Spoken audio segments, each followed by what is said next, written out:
bienvenue dans votre nouvel épisode des audits internes Faites la différence. Aujourd'hui, je vous propose de conclure sur les 5 vidéos précédentes en insistant sur les erreurs à éviter en audit. En synthèse des 5 épisodes précédents, nous allons aborder les erreurs à éviter lors des audits pour réaliser de bons audits qui vont réellement apporter de la valeur à l'entreprise. Il y a 5 erreurs essentielles à ne pas commettre en tant qu'auditeur. Ne pas comprendre la mission d'audit, ce que l'on attend de nous. Le manque d'objectivité. Le manque de savoir-être. Produire des constats qui n'apportent pas de valeur ajoutée.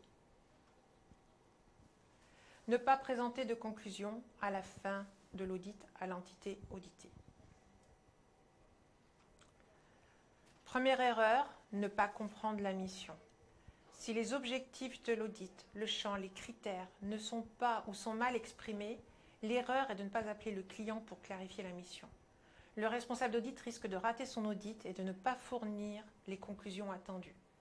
Par exemple, si le client d'audit cherche des réponses à une problématique spécifique lors de l'audit d'un processus, l'auditeur doit avoir saisi cette attente et se la faire exprimer sous forme d'objectif.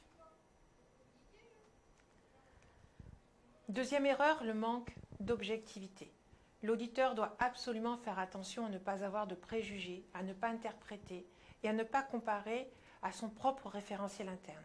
L'ouverture d'esprit est une de ses qualités essentielles. Troisième erreur, le manque de savoir-être.